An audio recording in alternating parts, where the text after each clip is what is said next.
Assalamualaikum warahmatullahi wabarakatuh. Selamat siang kawan pajak semuanya. Kembali lagi bersama saya di acara Jejama Podcast 321 untuk membahas masalah pajak untuk sesama. Oke.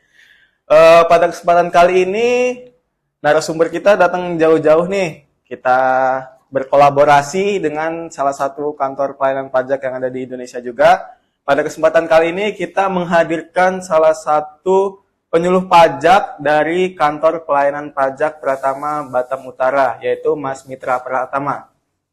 Siang Mas. Siang. Gimana kabar? Alhamdulillah sehat. Gimana kabar? Alhamdulillah sehat juga.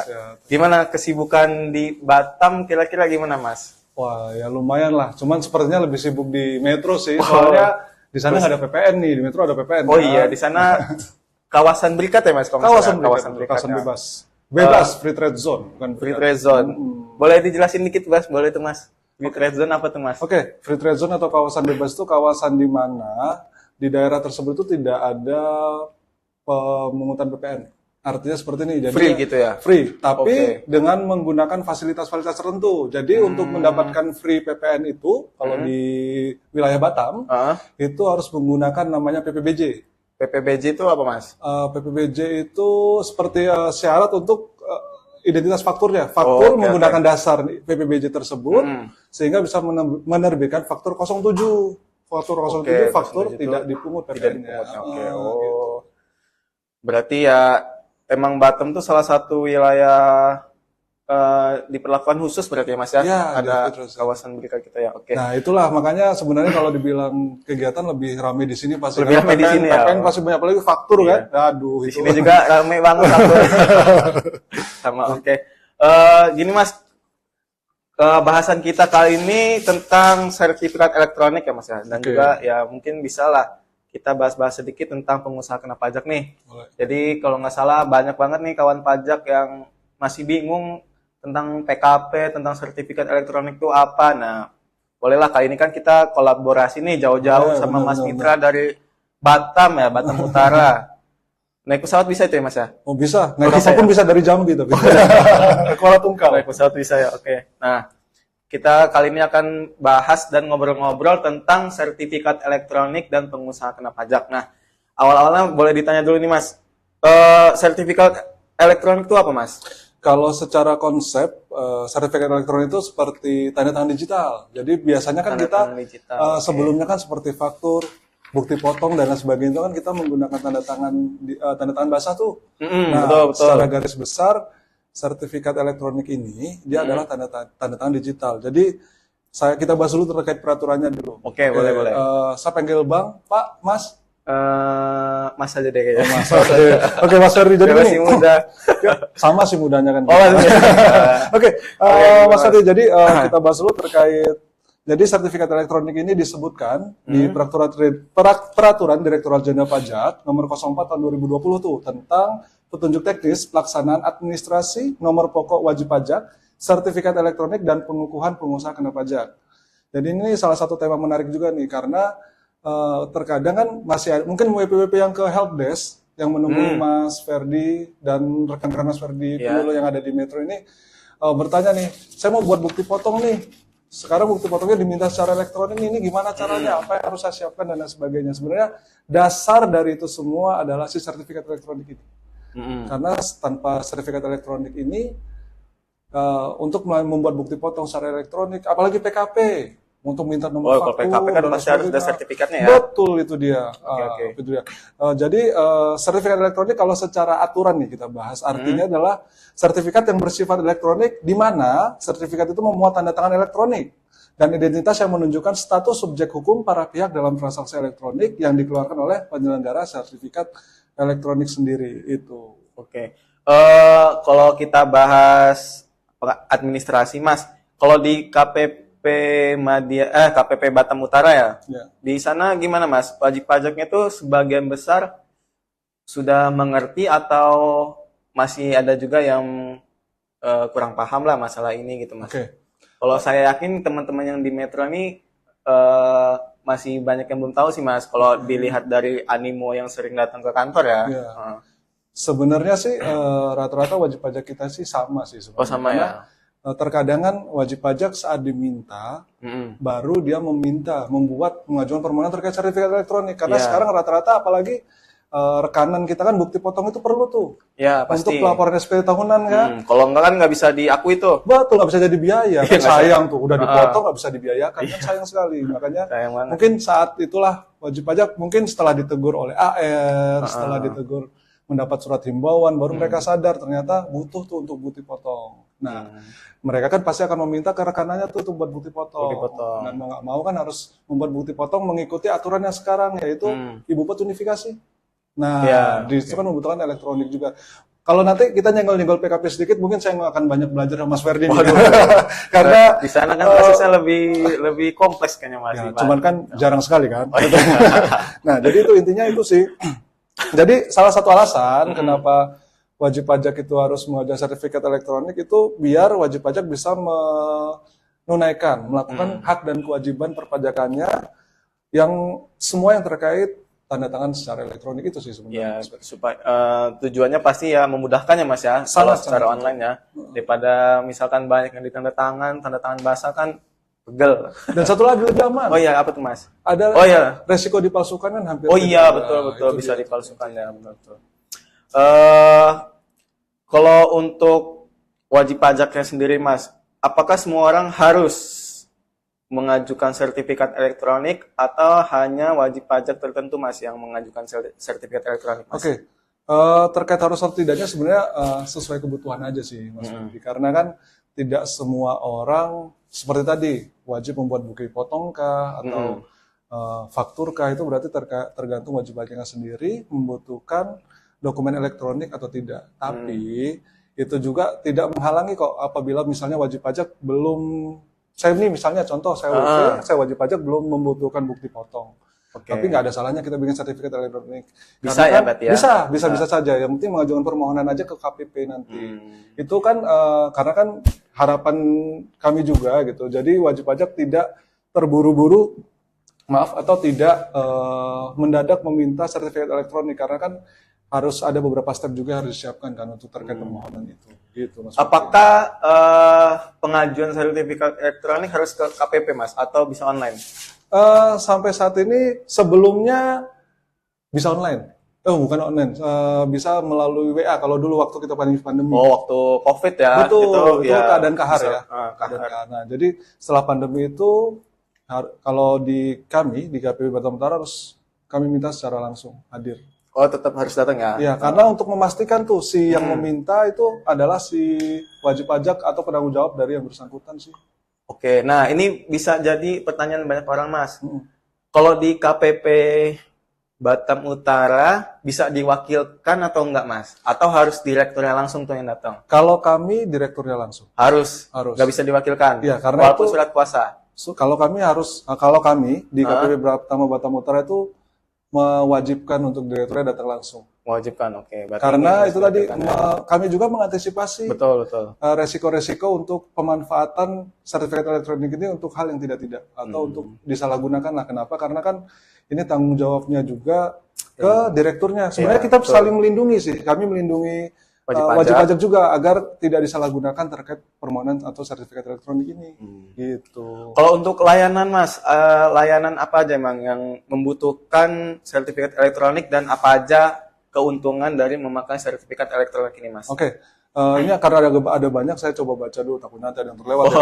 Boleh silakan. Kalau untuk PKP sendiri, dia dibutuhkan untuk permintaan nomor seri faktur pajak yang pertama, lalu ada untuk pembuatan e-faktur. Lalu yang pasti untuk pembuatan bukti potong, pemotongan dan pemungutan yang apabila kita menggunakan saat ini kan baik dia badan, orang pribadi ataupun instansi pemerintah atau bendaharawan itu kan untuk membuat bukti potong wajib menggunakan ibu pot. Ibu pot ya betul, ibu pot. Itu kalau kita mau menggunakan ibu pot wajib menggunakan sertifikat elektronik karena nanti saat sebelum kita untuk melakukan perekaman penginputan data di ibu pot, kita kan harus menginput penandatangan dan nanti di ujungnya juga di pelaporannya itu kan akan meminta sertifikat elektronik untuk pengesahannya sebelum pelaporan SPT-nya. Lalu pengajuan surat keberatan secara elektronik, pengajuan pengungkapan ketidakbenaran pengisian SPT oleh wajib pajak secara elektronik, pengajuan pengungkapan ketidakbenaran perbuatan wajib pajak secara elektronik, dan layanan perpajakan elektronik lainnya yang ditentukan dan disediakan oleh Direktorat Jenderal Pajak. Sementara itu sih. Sementara itu ya, oke. Berarti ya banyak juga ya Mas ya? Betul. Fasilitasnya. Jadi nggak semua wajib pajak harus punya sertifikat elektronik. Betul. Contohnya mungkin ini ya Mas ya, untuk orang pribadi karyawan kayaknya emang nggak perlu lah ya. Ya kecuali dia punya usaha. Berarti nggak karyawan dong. Oh iya juga, ya, betul jauh. Udah usahawan dong itu, nggak karyawan. Biasanya kan ada juga yang pegawai negeri yang dia punya usaha juga kan. Tapi memang formnya kan kita bisa bedakan. Iya. Gitu. Kalau untuk syarat-syaratnya Mas, bisa disebutkan nggak Mas? Apa aja tuh? Biar nanti kawan pajak yang nonton podcast kita bisa menyiapkan dari rumah tuh. Jadi nggak perlu datang ke kantor terus nanya syaratnya malah balik lagi kan. Ya, betul, malah repot. Mending tahu dari sekarang. Ya? Betul. Ya. Untuk syarat-syaratnya sendiri, yang pertama tentu saja karena ini sifatnya permohonan, tentu saja mengisi permohonan, di mana atas permohonan tersebut ditandatangani oleh direktur dan stempel perusahaan nih untuk wajib pajak badan. Kalau untuk wajib pajak orang pribadinya, tentu saja hanya tanda tangan.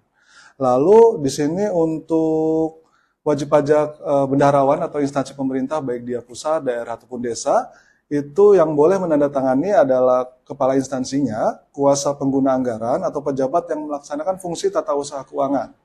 Lalu ada juga fotokopi KTP untuk warga negara Indonesia, fotokopi UNA, untuk warga negara asing, dan NPWP direktur atau NPWP baik kepala instansi, KPA, kuasa pengguna anggaran, atau pejabat yang membawahi fungsi tata usaha di bidang keuangan tadi seperti yang di atas.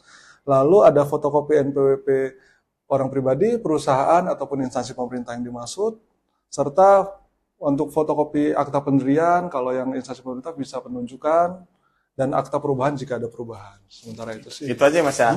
Oke. Tapi ini, kalau di KPP Pratama Metro sendiri, dia kalau misalnya saya minta surat permohonan, bisa by WA layanan nggak sih? Kalau minta surat permohonan mah bisa. Bisa ya? Ya, cuman kalau misalnya yang mengajukan ya tetap nggak bisa. Emang harus ke kantor sih. Ya, minimal kan kawan pajak semua bisa tahu nih. Jadi sebelum ke kantor, kawan pajak bisa chat dulu kan. Chat admin helpdesk baik KPP Pratama Metro atau Batam Utara. Itu nanti bisa minta chat, Pak saya mau minta sertel, kira-kira surat apa? Formulir permohonannya seperti apa dan syaratnya apa aja. Jadi begitu sampai di KPP Metro ataupun KPP Pratama Utara di mana tempat wajib pajak ini terdaftar, atau kawan pajak semua terdaftar, itu sudah siap, tinggal lanjutkan. Oh ya, satu lagi. Oh, apa tuh Mas? Jangan lupa menyiapkan paspres. Oh iya, betul. Password yang dibuat sendiri lah ya, istilahnya. Minimal 8 karakter. Oke. Itu dia, minimal 8 karakter. Boleh angka, boleh huruf, boleh campur ya? Kalau saran dari kita sih biar lebih aman sih kombinasi aja. Kombinasi ya, oke. Dan paspres ini dibuat sendiri oleh wajib pajak, bukan petugas yang memberikan. Iya, buat sendiri, password buat sendiri ya. Gitu. Oh, sama ini Mas, pertanyaan yang mungkin bisa dibilang penting juga ya. Kalau misal dia punya usahanya di Metro, tapi dia lagi nggak di Metro nih.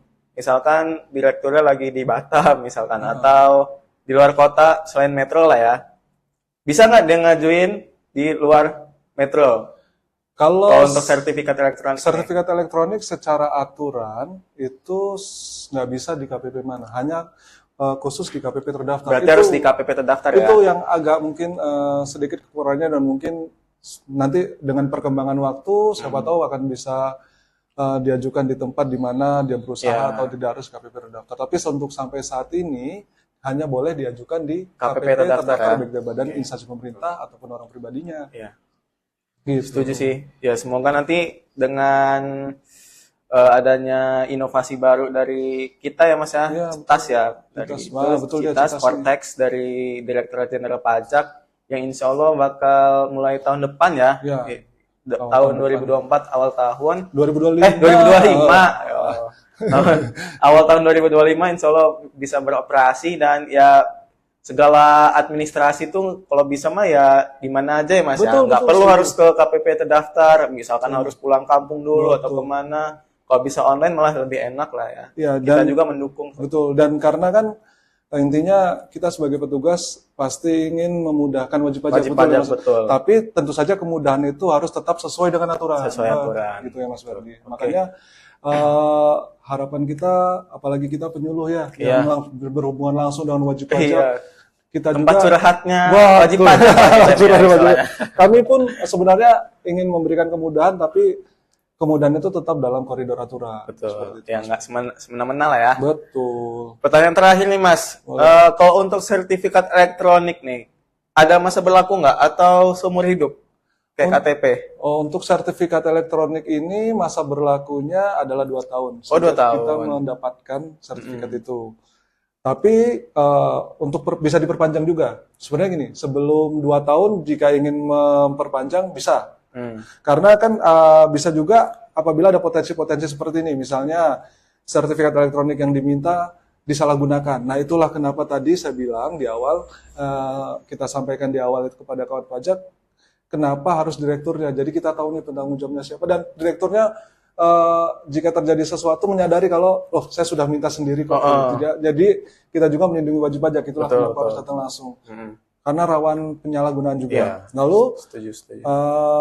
apabila pas presnya tuh misalnya diketahui orang lain yang tidak kita inginkan, itu bisa kita ajukan kembali mengganti paspor, diganti ya. sertifikat elektroniknya. Jadi nggak harus 2 tahun, misalnya 6 bulan kita baru punya, tiba-tiba aduh bahaya nih, ada orang selain karyawan saya atau karyawan lama saya yang keluar atau diberhentikan itu mengetahui, nah itu bisa kita ubah karena kan akan berbahaya nih. Nah itu lalu ya pokoknya intinya sebelum lewat bisa, tapi saran saya dan Mas Ferdi, kalau sertifikat elektronik kalau bisa sebelum lewat 2 tahun lah, karena kan tiba-tiba mendadak akan menyulitkan juga. Betul, Apalagi betul. posisi apabila misalnya kepala instansinya lah, kuasa ganti. penggunaan atau direkturnya ganti, lalu tiba-tiba ada dinas saat penting, nah itu kan akan lebih repot. Betul. Cuman mungkin satu lagi sih, harus ingat nih, terdaftarnya kapan, jadi bisa mengira-ngira 2 tahunnya. Oh iya benar ya, yang dicatat perlu. lah ya. Betul. Misalkan pertama kali ngajuin tanggal sekian, nah itu harus diinget-inget tuh 2 tahun laginya. Iya. Kira-kira ya. Ya Di kapan tanggal lah, sekian itu ya. tepatnya kapan, dan kalau memang mepet kan, wah ini kepala instansi kita atau direktur kita ada di momenin, yuk kesana dulu, bikin dulu sebelum nanti kan panjang, pasti kan ada jadwal sudah ada kan pasti untuk bos-bos, untuk kepala-kepala kita atau direktur-direktur wajib pajak gitu.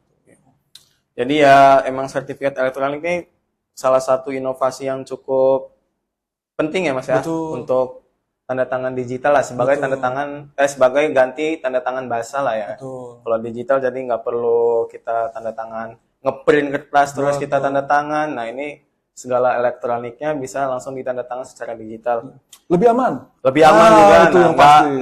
nggak apa namanya ya, nggak bakal disalahgunakan sih Beresiko harusnya. rendah, dan pasti perusahaan atau orang tertentu atau instansi pemerintah kan pasti tahu nih siapa saja yang memegang atau bertanggung jawab atas sertifikat elektroniknya mereka. Iya. Gitu. Jadi jika ada penyalahgunaan kan kita bisa lebih cepat tahu. Kecuali tanda tangan basah kan akan lebih berbahaya tuh, karena bisa ditiru dan lain sebagainya. Oke, ya. Kurang lebih itu ya Mas ya mengenai informasi terkait sertifikat elektronik. Jadi buat kawan pajak, kalau misalkan nanti ada pertanyaan ataupun konsultasi, bisa, kalau sebenarnya kalau mau konsultasi bisa di KPP mana aja ya Mas Betul, ya, di mana konsultasi mana kawan aja. pajak berada. Cuman kalau misalkan kawan pajak ada di Metro, silakan nanti datang ke kantor pajak Metro, atau nanti misalkan nanti ada di Batam, bisa datang ke Batam ya Mas ya. Betul. Atau misalkan dari Metro mau ke Batam, main deh. Misalnya. Boleh. Singapura kan kalian. Boleh. KPP Pratama Singapura. Mau tuh saya di sana tuh. Oke. Oke. Ada yang mau disampaikan Mas lagi boleh, buat pesan. kawan pajak Mas? Ini kan karena kami mampir ke Metro nih, mudah-mudahan follower KPP Pratama Metro juga bisa nih. Oh iya. Follow KPP Boleh Pratama nih Utara buat nih. kawan pajak. Follow IG kita jangan lupa ya di @pajakmetro ya, sama boleh di-follow juga buat teman-teman pajak atau kawan pajak yang mau follow KPP Madya Utara. KPP Pratama Batam Utara. Oh, Batam Utara, sorry. Oh, Madya terus ya. Harapannya Madya. Batam Utara di @pajak Batam Utara. Dan pajak Batam Utara. Nanti doakan saja mudah-mudahan kolaborasi ini bisa berlanjut ya Mas Ferdi. Oh, boleh. Boleh nih lintas pulau, lintas provinsi. Betul, karena Sekalian kan. ini kan sekarang teknologi juga bisa menyambung hubungan yang dekat, yang jauh bisa didekatkan. Jauh menjadi dekat. Tapi bisa dekat jadi jauh juga bisa. Mudah-mudahan jangan. Dan mungkin siapa tahu kita bisa live IG juga nanti teman-teman kan pajak semua. Ya, mudah-mudahan nanti ya kita bisa saling bertukar informasi lah gitu. Ya, terima kasih banyak Mas Mitra atas kehadirannya dan juga kita ucapkan terima kasih banyak kepada kawan pajak yang sudah nonton pada acara kita podcast kali ini. Semoga teman kawan pajak mendapatkan ilmu yang bermanfaat dari podcast ini dan juga jangan lupa untuk selalu tetap jaga kesehatan dan jangan lupa untuk taat pajak tentunya. Oke. Makasih banyak Mas Mitra, semoga sehat selalu dan juga kerjaannya juga lancar. Amin. Terima kasih semuanya. Kita akhiri. Assalamualaikum warahmatullahi wabarakatuh. Waalaikumsalam warahmatullahi wabarakatuh. Terima kasih. Terima kasih.